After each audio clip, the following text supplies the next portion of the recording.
মাম্পি নায়েক চ্যানেলে সকলকে স্বাগত। আশা করি সকলে খুব ভালো আছো। আমি আজকে বানাবো বিচে কলার ছেচকি। এটার জন্য আমার লাগছে বিচে কলা আর বেগুন। বিচে কলাগুলোকে প্রথমে পরিষ্কার করে আমি কেটে জল দিয়ে ধুয়ে নিয়েছি।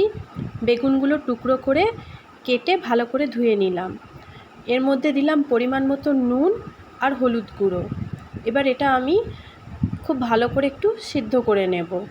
সিদ্ধ করার পর আমি এটা জল ঝরিয়ে রেখেছি। এবার ঠান্ডা হলে আস্তে আস্তে এর দানাগুলোকে আলাদা করে নেব, কারণ বিচে কলার দানার একটা খুব একটা ভালো এর মধ্যে থাকলে একটু কষা কষা স্বাদ, তো এই স্বাদটা থাকলে এই রেসিপিটা খেতে একদমই ভালো লাগবে না।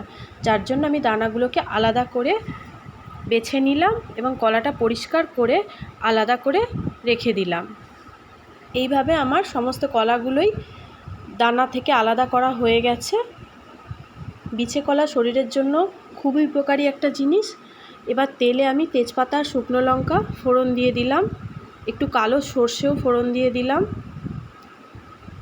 এরপর আমি সিদ্ধ করে রাখা কলা আর বেগুনটা দিয়ে দিলাম।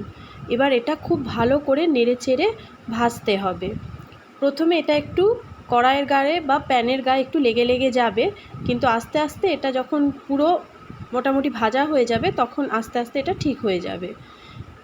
টেস্টের জন্য একটু আমি চিনি দিয়ে দিলাম যাতে টেস্টটা ব্যালেন্স করে।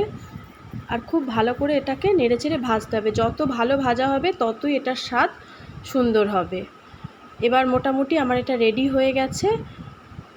এটা গরম ভাতের সাথে খুব ভালো লাগে। এটা আপনারা প্লিজ ট্রাই করবেন এবং একটা লাইক দিয়ে আমার চ্যানেলটির পাশে থাকবেন। ধন্যবাদ।